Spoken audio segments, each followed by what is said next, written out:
فرزند زہرا یہ حالات برے ہیں۔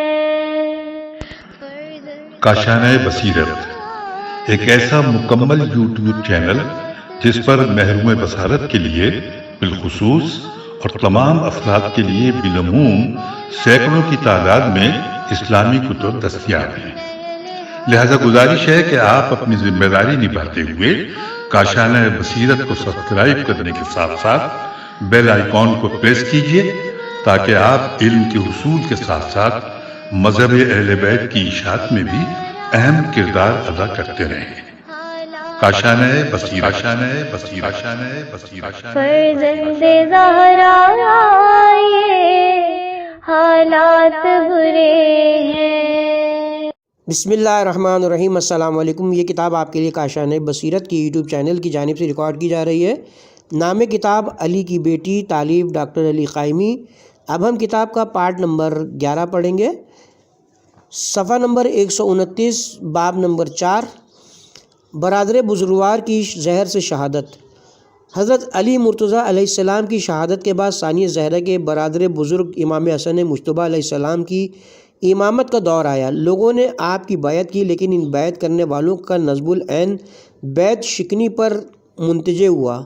جن لوگوں نے امیر المومنین علیہ السلام پر مظلومیت و تنہائی کے ابر کو محیط کیا تھا، انہوں نے ہی امام حسن علیہ السلام کو ایسا تنہا چھوڑا کہ امیر معاویہ کی طاقت و تاراج کے لیے میدان مہیا کر دیا، اور انتہا یہ ہوئی کہ امیر معاویہ کا اثر امام حسن علیہ السلام کے اندرون خانہ آپ کی زوجہ تک پہنچ گیا۔ کتاب صلح امام حسن علیہ السلام۔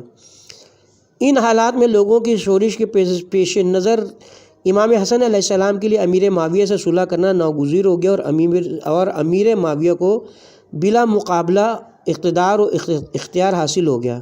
لوگوں کی آنکھیں اس وقت کھلی جب گوں نہ گوں مصائب و علام اور نئی نئی مصیبتیں وارد ہونے لگیں۔ اس کا نتیجہ یہ نکلا کہ وہی لوگ جنہوں نے امام حسن کے خانہ اقدس کا گھیراؤ کر کے آپ کے سب مال و اسباب کو غارت کیا تھا، آپ کی ران کو تلوار سے زخمی کیا تھا، اور آپ کو امیر معاویہ سے صلح پر مجبور کیا تھا، دوبارہ آپ کے خلاف شورش کرنے لگے کہ آپ نے یہ صلح کیوں قبول کی۔ کتاب صلح امام حسن۔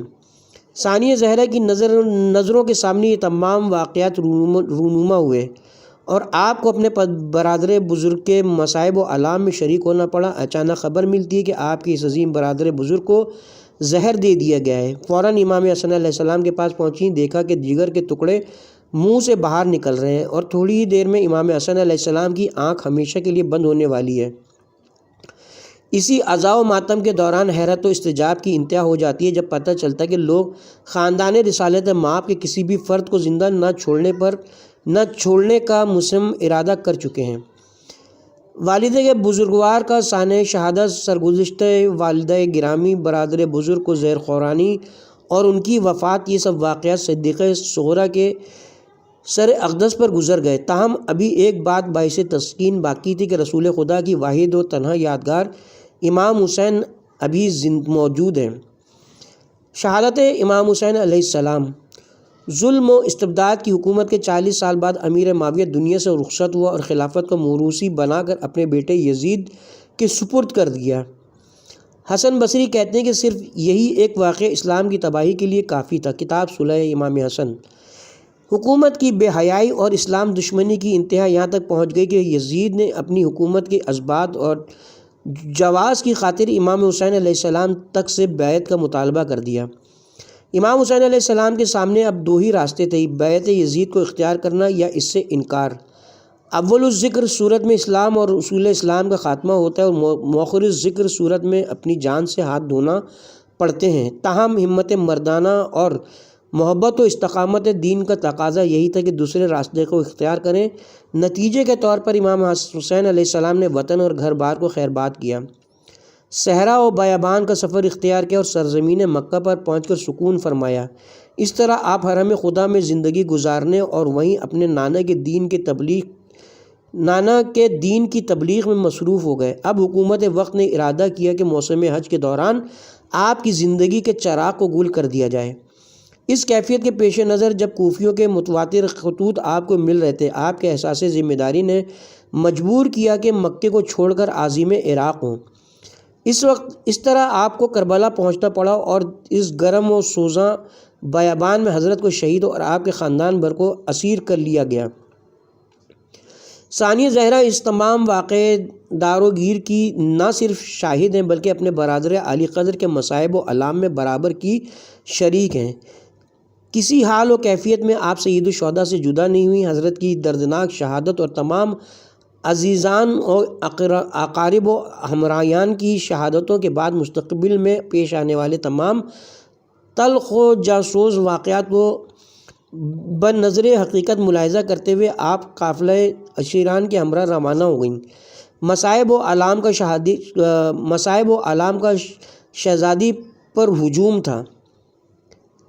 دوستوں اور غمخواروں کی قلت، دشمنوں کی کثرت، لشکری امام اور خود امام حسین علیہ السلام کی پیاس و شہادت، خواتین اور خرد سالہ بچوں کی بے بسی، ان سب حوادث میں ثانیہ زہرا اب سالار قافلہ کی حیثیت رکھتی ہیں اور ان کی متحمل ہونے کے بغیر کوئی چارہ کار نہ رکھتی تھیں۔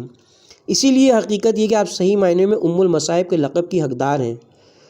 کتاب کا حاشیہ ہے: الف ان تمام روح فرسا حالات میں ثانیہ زہرا کا صبر و تحمل و استقلال و احساس ذمہ داری کی مثال تاریخ انسانیت پیش کرنے سے قاصر ہے۔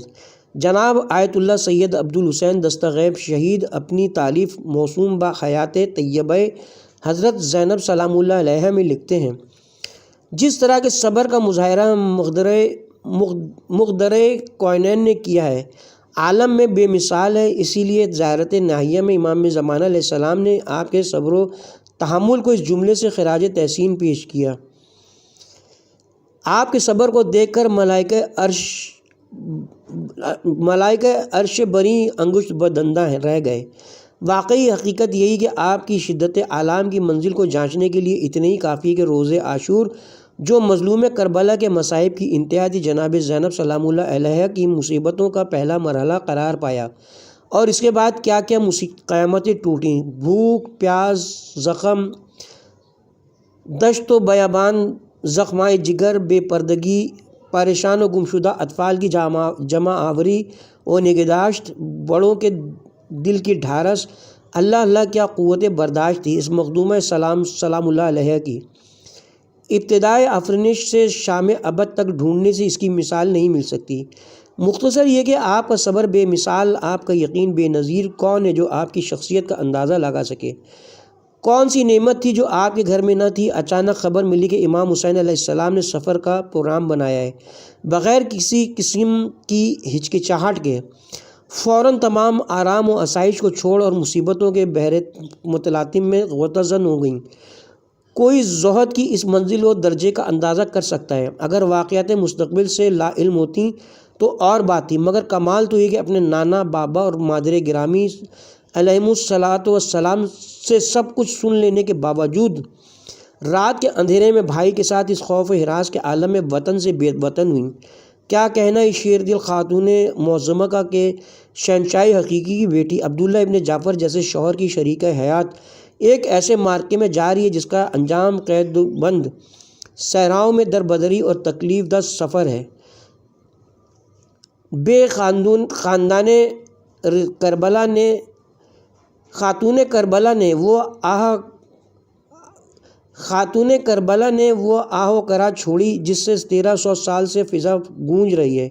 مجلسوں کا سارا سوز و ساز خاتون کربلا کا ورثہ ہے۔ وہ آنسو چھوڑے جو ابر غم بن کر ہر سال موسم اذاں میں برستے ہیں۔ خاتون کربلا نے ایسا ذہن چھوڑا جس میں ظلم کے خلاف احتجاج کا شدید میلان ہے۔ یہ میلان قوموں کی آزادی کا سرمایہ ہے۔ حسینی پیغام چھوڑا، اسلام کی حفاظت کا جذبہ چھوڑا، عورتوں میں خود مختاری، پامردی، باطل کے سامنے سر جھکانے سے انکار کا حوصلہ چھوڑا۔ کتاب کربلا کی شیر دل خاتون، صفحہ نمبر 89، صفحہ نمبر 79۔ مقدمہ از علامہ مجتبیٰ حسن کامپوری، مطبوعہ امامیہ مشن، پاکستان، لاہور، صفحہ نمبر 132 پہ ہجوم غم۔ اصل واقعہ یہ کہ خردسالی سے ہی غم و اندو نے زینب عالیہ کی ہستی کے گرد احاطہ کیا ہوا تھا۔ یہ غم و اندو خفیہ طور پر یا آشکار کیفیت میں ہمیشہ کے لیے آپ کے در پہ رہا۔ مادر گرامی سیدہ طاہرہ دنیا سے تشریف لے گئیں تو ان کی لخت جگر کو اتنی اجازت نہ ملی کہ جی بھر کر آزادی کے ساتھ صدائے گریہ بلند کریں اور اس طرح دل کو غبار رنج و الم سے خالی کریں۔ ثانیہ زہرا سلام اللہ علیہا اس تمام عالم میں مرکزی کردار کی حامل تھیں۔ آپ کے پدر بزرگوار امیر المومنین علیہ السلام کو شہید کر دیا گیا۔ اس وقت ان کے جنازے کی بے حرمتی کے خوف سے جس کا خوارج نیز بنو امیہ سے اندیشہ تھا، لازم ہوا کہ آپ کی قبر مبارک کو عوام الناس کی نظروں سے اوجھل رکھا جائے، لہٰذا آپ کی قبر اطہر کی زیارت مغفر طریقے ہی سے ممکن ہو سکتی تھی، اور یہ حقیقت بذات خود ایک مصیبت زدہ بیٹی کے لیے کس قدر تلخ و اندوناک ہو سکتی ہے، اس کا اندازہ خود ہی لگا لیں۔ برادر معصوم کی بے وفا زوجہ ان کو زہر دے دیتی ہے، لیکن امام معصوم کی وصیت کی بنا پر آپ کے پسماندگان نہیں چاہتے کہ اس زوجہ بے وفا کو رسوا کریں۔ صدیقہ صغرا کے والدین عالی اور دیگر افراد خاندان کے حقوق غصب کر لیے جاتے ہیں، لیکن اسلام کو بچانے کی مصلحتیں اجازت نہیں دیتی کہ صدائے فریاد و نالہ بلند کریں اور نوخیز شجر اسلام کو پیش آمدہ خطرات عظیم میں اضافے کا موجب بنے۔ یہ تمام مصائب و آلام اپنے اپنے مقام پر ہجوم کر کے آئے۔ ان کے نتیجے میں شدت غم کی انتہا یہ ہے کہ یہ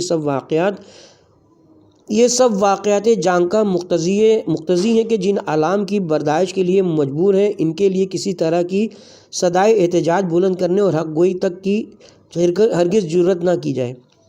صرف صبر ہی شہزادی کے لیے چارہ ساز تھا۔ وہ صبر بھی اس قدر مشکل اور چٹانوں سے زیادہ سخت کہ امیر المومنین حضرت علی علیہ السلام فرماتے ہیں، میں نے صبر کیا در حالانکہ میری آنکھ میں کانٹا اور میرے گلے میں ہڈی پھنسی ہوئی تھی۔ نہج البلاغہ خطبہ شکیہ۔ امیر المومنین علیہ السلام کے خاندان کے ہر فرد پر یہی کیفیت صادق آتی ہے، بالخصوص عظیم باپ کی اس عظیم بیٹی پر جس کا اسم گرامی زینب بنت علی ہے۔ الغرض یہ وہ عظیم خاتون ہے کہ جس نے اپنے پورے طول حیات میں مصائب سے پرجام ہائے تلخ کے آخری گھونٹ تک کو برداشت کیا۔ ان مصائب کی برداشت نے بی بی کے جسم کو بالکل لاغر، بالوں کو سفید اور شکل کو منقلب کر دیا۔ جس دن شہزادی قید ظلم سے رہا ہو کر مدینہ وارد ہوئیں تو آپ کے شوہر حضرت عبداللہ آپ کے استقبال کے لیے تشریف لائے۔ بہت ضعیف بینائی جو نابینائی کے قریب تھی کہ باعث انہیں بی بی کا چہرہ اقدس دکھلائی نہ دیے، لہٰذا انہیں پہچان نہ پایا اور ان سے دریافت کیا، کیا تم واقعی وہی زینب ہو؟ اللہ اکبر۔ حاشیہ ہے، یہ تمام واقعات اس حقیقت کی نشاندہی کرتے ہیں کہ ثانیہ زہرا کی حیات اقدس آپ کے بچپنی سے مصائب و آلام کو اپنے دامن میں سمیٹے ہوئے، پھر مصائب و آلام کی انتہا اور ان کی برداشت کا ہر انسان کے معیار تدبر اور ارتقاء شعور و احساس سے براہ راست تعلق ہونا، جبکہ یہ صفات ہر حالت میں مطلقہ انسان کے اصول علم سے متناسب ہوتی ہیں، یعنی جس قدر کوئی شخص حدود علم طے کرے گا اسی قدر اس کے شعور و احساس بیدار ہوں گے، اور پھر اسی نسبت سے یورش تعصیف و انضباط اس کے ذہن و حسیات پر اثر انداز ہوں گے۔ ثانیہ زہرا عالم غیر معلمہ کے لقب سے ملقب ہوتے ہوئے عاقلہ بنی ہاشم کا نام پاتی ہیں، جس سے ان کے معیار علم اور اس کے نتیجے میں بیداری احساس و شعور کی نشاندہی ہوتی ہے۔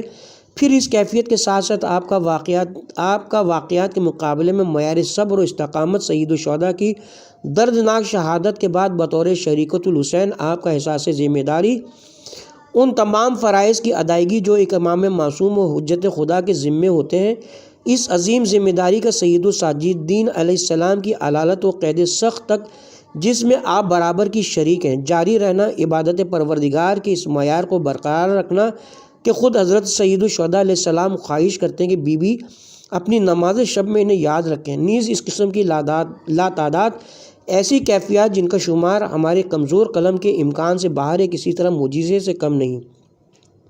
ہم یہاں علامہ حسن رضا غدیری صاحب کے الفاظ پیش کرتے ہیں جو کسی حد تک بی بی کے مقام ابتلا کی ترجمانی کرتے ہیں۔ علامہ مذکور رقم طراز ہے، حوادث روزگار نے زینب کبریٰ کی زندگی کا امن و سکون لوٹ لیا اور ساری زندگی غم و الم سے دوچار ہو گئیں۔ عہد طفیلیت ہی میں بڑی بڑی مصیبتیں آنا شروع ہو گئیں جو زندگی کی آخری گھڑیوں تک باقی رہیں، لیکن جو بات توجہ طلب اور اہمیت کی حامل ہے وہ یہ ہے کہ بچپن سے لے کر زندگی کے آخری لمحوں تک مصیبتوں میں گر جانا انسانی طبیعت کو مزمل کر دیتا ہے اور اس کی خداداد صلاحیتوں پر اثر انداز ہوتا ہے۔ یہ بات عقیلہ بنی ہاشم سیدہ زینب کی زندگی میں نمایاں تھی اور آپ نے مصائب کی شدت اور غم و آلام کی کثرت سے دوچار ہو کر اپنی زندگی کے مراحل کو طے کیا، یہاں تک کہ ابھی پہلی مصیبت کے آثار باقی ہوتے تو دوسری اس سے بڑی مصیبت آن پڑتی تھی۔ گویا مصیبتیں زینب عالیہ کی زندگی کا ایک حصہ بن گئیں، اسی لیے زینب کی بجائے ام المصائب کا لفظ آپ کی پہچان کا ذریعہ بن گیا۔ زینب ابھی اپنی زندگی کے 5ویں سال میں داخل ہوئی تھی کہ اپنے جد بزرگوار حضرت محمد مصطفیٰ صلی اللہ علیہ وآلہ وسلم کو بستر مرگ پر کروٹیں لیتے دیکھا، جبکہ آپ کی والدہ ماجدہ حضرت فاطمہ، والدہ ماجد حضرت علی اور دیگر قریبی سرور انبیاء کے فراق کا تصور کر کے اپنا سکون و اطمینان کھو چکے تھے اور انہیں رسول خدا کے بعد اسلام اور مسلمین پر آنے والے حالات ہراساں کر رہے تھے۔ بالآخر سب سے پہلی مصیبت سیدہ زینب کے لیے یہی تھی کہ اپنے جد امجد کی شفقتوں سے محروم ہو گئیں اور سرور انبیاء کے سفر آخرت کے تمام مراحل اپنی آنکھوں سے دیکھنا پڑے۔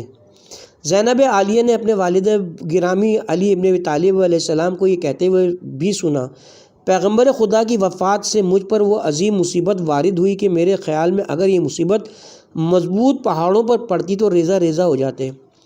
یہ بات واضح کہ اہل بیت اطہار پیغمبر اسلام کی عظمت اور انجام رسالت کے سلسلے میں پیش آنے والے تمام مشکلات سے دوسرے لوگوں کی نسبت زیادہ آگاہ تھے اور عالم انسانیت پر آنے والے کٹھن ایام بھی ان کی آنکھوں کے سامنے تھے۔ وہ ان تمام خطرات کا احساس کر چکے تھے جو نام نہاد مسلمانوں کے ہاتھوں اسلام اور اہل بیت رسول پر آنے والے تھے، کیونکہ منافق صفت لوگ اپنی استبدادی حرکتوں کے ارتکاب کے لیے پیغمبر اسلام کی آنکھیں بند ہونے کے منتظر تھے۔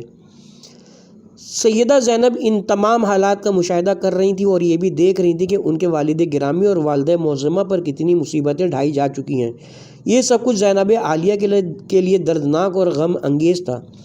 زینب عالیہ نے اپنی ماں فاطمہ زہرا کی کٹھن آزمائشوں کا دور بھی دیکھا کہ مخدومہ کونین اپنے باپ کے غم میں بیت الحزن کی دیواروں سے لپٹ کر کس طرح اشک ریز ہوتی تھیں اور نام نہاد مسلمان کتنی بے دردی کے ساتھ رسول کی بیٹی کے گھر میں زبردستی گھس کر مرکز وحی کی حرمت کو مجروح کر رہے تھے، اور فاطمہ کے مسلمہ حق ان کی میراث پر قابض ہو گئے اور سیدہ کے پہلو پر حملہ کر کے محسن کو شکم مادر میں شہید کر دیا، جبکہ فاطمہ زہرا صدائے استغاثہ بلند کر کے لوگوں سے پیغمبر اسلام کی وصیت پر عمل کرنے کی تاکید کرتی رہیں، مگر کسی نے سیدہ کی فریاد نہ سنی اور نہ ہی اہل بیت کے بارے میں رسول کی وصیت کا احترام کیا۔ عقیلہ بنی ہاشم زینب الکبریٰ اپنی معصومہ ماں کی معصومیت بھری سسکیوں پر آہیں بھر بھر کر اپنے دکھی دل کو بہلاتی رہیں۔ زینب کی درد بھری چیخوں سے کلیجہ پھٹ جاتا اور پورے گھر میں کوہرام مچ جاتا تھا۔ زینب عالیہ نے اپنی دکھیا ماں کی لاش کو تختہ غسل پر اس وقت بھی دیکھا جب اسماء بنت امیس اور جناب فضہ اپنی مخدومہ کو آرام گاہ ابدی کی طرف لے جانے کے لیے تیاری کر رہی تھیں۔ ماں کو تختہ غسل پر دیکھ کر سیدہ زینب آگے بڑھیں، جبکہ آپ کی رضا زمین پر لگ رہی تھی اور اس طرح بیان کرنے لگیں، ہائے نانا رسول اللہ، آج ہم یتیم ہو گئے، آج ہم آپ کے سائے سے محروم ہو گئے، آج آپ کی پیاری بیٹی ہمیں اکیلا چھوڑ کر جا رہی ہیں۔ زینب کو ابھی اپنی معصوم ماں کا غم نہ بھولا تھا کہ اپنے جلیل القدر باپ کو تلوار کی کاری ضرب سے مجروح دیکھا، جو سیدہ زینب کے لیے ناقابل برداشت تھا۔ اپنے عظیم اور شفیق باپ کی عنایتوں سے محروم سیدہ زینب ہمیشہ گریہ و بکا میں مصروف رہتیں اور امیر المومنین کی مظلومانہ شہادت پر اشک ریز رہتی تھیں۔ ماں کے بعد باپ کا عظیم سایہ سر سے اٹھا تو زینب کا دل ٹوٹ گیا۔ باپ کا غم سیدہ زینب کے سکون و چین کو ختم کر چکا تھا کہ اپنے دل بند اور پیارے بھائی حسن کو زہر سے شہید ہوتا بھی دیکھنا پڑا۔ اب زینب عالیہ کا یہ عالم تھا کہ نہ تو رات کو آرام اور نہ دن کو سکون۔ مصائب و آلام کی طوفانی موجوں میں گھری ہوئی زینب کبریٰ امتحان و آزمائش کی خوفناک کیفیت سے دوچار ہو گئیں۔ حوادث و آلام اور یکے بعد دیگر مصائب کے آنے سے زینب عالیہ کی زندگی نیا رخ اختیار کر گئی اور آپ کی شخصیت ان المناک واقعات سے اس طرح آمیختہ ہوئی کہ رسول زادی نے اپنے آپ کو ایک نہایت دردناک مصیبت کے لیے آمادہ کر لیا، یعنی کربلا میں عاشور کی خوفناک گھڑیوں اور اس کے بعد کے مصائب کی شدت کا مقابلہ کرنے کی خاطر زینب کا حوصلہ بلند ہو گیا اور آپ صبر و استقامت کا کوہ گراں بن گئیں۔ کتاب زینب ہے، مؤلفہ میم صادق، ترجمہ آغا حسن رضا غدیری، صفحہ نمبر 63 تا 66، ناشر بیست فاؤنڈیشن، ماڈل ٹاؤن، لاہور۔ اس کے ساتھ ہی یہ حاشیہ اپنے اختتام کو پہنچا۔ کتاب کی طرف دوبارہ رجوع کرتے ہیں۔ مقام ثانیہ زہرا، ہیڈنگ ہے صفحہ نمبر 135، مقام ثانیہ زہرا سلام اللہ علیہ۔ ہم دیکھتے ہیں کہ ثانیہ زہرا کا ان مصائب و آلام کے مقابلے میں قیام استقلال و استقامت کا قیام تھا۔ سخت و شدید ترین مصائب و آلام یکے بعد دیگرے ہجوم کرتے اور ثانیہ زہرا کو ہر مرتبہ ایک نئی اور تازہ مصیبت کے لیے آمادہ و تیار رہنا پڑتا۔ سیدہ زینب کی عظمت اس حقیقت میں مضمر ہے کہ انہوں نے ان تمام آلام و مصائب و بد نصیبی سے شکست نہ کھائی، نہ ہی حکمران وقت کے جبر و عناد سے مروب ہوئیں۔ اس کے برعکس اپنے استقلال و پامردی سے دشمن کو اس قدر وحشت زدہ کر دیا کہ وہ خود اپنے حواس کھو بیٹھا۔ آپ کے دشمنوں کی یہ حالت ہو گئی کہ اب وہ اپنے مظالم کے سلسلے میں ایک دوسرے کو مورد الزام و اہتمام ٹھہرانے لگے۔ ان میں ہر ایک کی کوشش ہونے لگی کہ اپنے آپ کو ان جرائم سے جہاں تک ممکن ہو بری رکھے۔ کتاب کا حاشیہ ہے یہاں پہ۔ اس سلسلے میں یزید اور عبید اللہ ابن زیاد کی مثال ہمارے سامنے ہے۔ قتل حسین کے بارے میں یزید مدعی تھا کہ اس نے قتل حسین کا حکم نہیں دیا تھا۔ وہ کہتا تھا کہ خدا ابن مرجانہ ابن زیاد پر لعنت کرے کہ اس نے خود اپنے ارادے سے ایسا کیا۔ اسی طرح ابن زیاد بھی یزید پر لعنت بھیجتا اور کہتا تھا کہ یزید جھوٹ بولتا ہے۔ یزید نے خود یہ حکم صادر کیا تھا۔ کتاب کی طرف چلتے ہیں۔ ثانیہ زہرا کا قیام تحمل و استقلال کی مستقل علامت کا مظہر ہے۔ ہم آپ کی پہلے ہی دن سے ان مظالم کے مقابلے کی آمادگی کی طرف مندرجہ ذیل واقعے سے توجہ دلاتے ہیں۔ ایک دن زینب عالیہ تلاوت قرآن مجید میں مصروف تھی کہ حضرت امیر المومنین علیہ السلام تشریف لے آئے۔ آپ نے قرآن سے متعلق چند سوالات شہزادی سے دریافت فرمائے اور بی بی کے جوابات سن کر ان کی ذکاوت سے محظوظ ہوئے۔ آپ نے ارادہ کیا کہ اپنی بیٹی کے صبر و تحمل کا امتحان لیں، لہٰذا اشارتاً مستقبل میں آنے والے بعض مصائب کی طرف اشارہ فرما کر کسی قدر ان کی تفصیل و تشریح فرمائی۔ زینب عالیہ نے پورے تحمل و استقلال سے ان سب باتوں کو سنا اور عرض کیا، بابا جان، میں ان سب واقعات کو پہلے سے جانتی ہوں۔ میری مادر گرامی نے مجھے یہ سب باتیں پہلے ہی بتا رکھی ہیں تاکہ اپنے آپ کو مستقبل کی ان تمام حوادث کے لیے تیار رکھوں اور خوف و ہراس کو جگہ نہ دوں۔ کتاب الزہرا، صفحہ نمبر 259۔ نمبر 4، بحر حوادث۔ یاد رہے کہ سیدہ زینب سلام اللہ علیہا حضرت علی و فاطمہ سلام اللہ علیہم السلام کی نور نظر ہیں اور انہی سے آپ نے مشکلات و حوادث کا مقابلہ کرنے کی تربیت حاصل کی تھی۔ آپ نے وفات رسول اکرم صلی اللہ علیہ وسلم کے بعد صدر اسلام میں پیش آنے والے حوادث کی یورش اور اپنے والدین کے مثبت و منفی رد عمل کو غور سے مشاہدہ کیا تھا، ساتھ ہی اپنے بھائیوں کے گوناگون اقدامات اور اس سلسلے میں ان کے مبارزات کا بغور مطالعہ کیا تھا، لہٰذا آپ بعد میں پیش آنے والے تمام حالات کی نوعیت کو پوری طرح جانتی اور پہچانتی تھیں۔ سیدہ طاہرہ کی عظیم نور نظر کندن کی مانند تھیں، جس کو اگر کٹھالی میں ڈالا جائے تو اس کی آب و تاب مزید نکھر کر ظاہر ہونے لگتی ہے۔ آپ اپنی مادر عالیہ کے تمام راز و رموز سے اچھی طرح واقف تھیں، اپنے باپ اور بھائیوں کی مشاورت میں شریک تھیں اور خوب جانتی تھیں کہ کسی موقع پر ان حضرات نے ان مقامات ابتلا میں نہ ہی اپنے ہوش و حواس و اوسان کو خطا ہونے دیا اور نہ ہی کبھی مصائب و مشکلات کے ہجوم میں کسی طرح کی گھبراہٹ و خوف کو جگہ دی۔ علاوہ ازیں ثانیہ زہرا محدثہ اور عالمہ غیر معلمہ ہیں، معارف اسلام سے کما حقو واقف ہیں، نظام آفرینش کے اہداف کی شناسیں اور جانتی ہے کہ باطل بہرحال نقش بر آب کی مانند ضعیف ہے، مستقل اور باقی رہنے والی چیز عزت و عظمت کی آب و تاب ہے۔ اسی نیت و احساس اور اعتقاد و یقین کے ساتھ کہ زندگی فرائض سے عبارت آگے بڑھتی اور استقلال و استحکام سے قدم اٹھاتی رہیں۔ کتاب کا حاشیہ ہے۔ آیت اللہ شہید محراب سید عبدالحسین دستغیب لکھتے ہیں، کتاب ریاحین الشریعہ میں لکھا ہے کہ حضرت ثانیہ زہرا سلام اللہ علیہا نے زندگی بھر نماز تہجد سے غفلت نہیں کی۔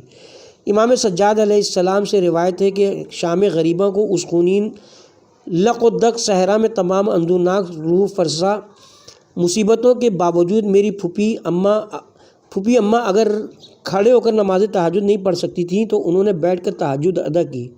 کتاب کبیرۃ الاحمر میں کہ سید السجاد علیہ السلام فرماتے ہیں کہ جب میرے بابا رخصت آخر کے لیے خیمے میں تشریف لائے تو پھوپھی اماں سے فرمائش کی کہ نماز شب میں مجھے یاد رکھنا۔ چنانچہ کربلا سے شام تک سفر کی تمام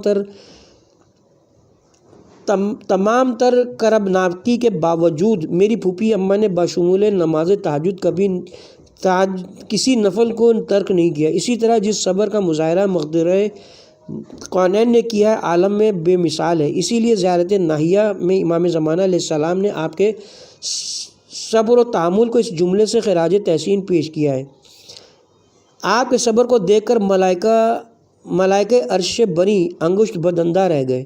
حقیقت یہ کہ آپ کی منزل شدت علام کو جانچنے کے لیے اتنا ہی کافی ہے کہ روز عاشور جو مظلوم کربلا کے مصائب کی انتہا تھی، جناب زینب کی مصیبتوں کا پہلا مرحلہ قرار پایا۔ اس کے بعد کیا کہ قیامتیں ٹوٹیں، بھوک پیاس، زخم، ہائے جگر، دشت و بیاباں، بے پردگی، پریشان و گمشدہ اطفال کی جمع آوری اور نگہداشت، بڑوں کے دل کی ڈھارس کیا قوت برداشت تھی اس مخدومہ کی کہ ابتدائے آفرینش سے شام تک ڈھونڈنے سے مثال نہیں مل سکتی۔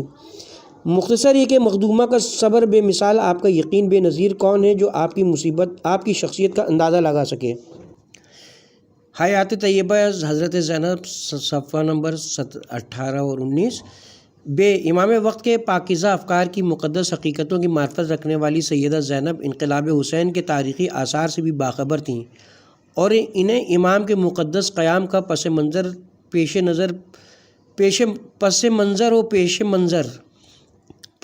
و پیش منظر پوری طرح معلوم تھا، لہٰذا رسول زادی کسی تعامل و سستی کے بغیر اپنے عزم و جذبہ ایثار کا اظہار کرتے ہوئے امام کے بلند مقصد میں شریک ہو گئیں۔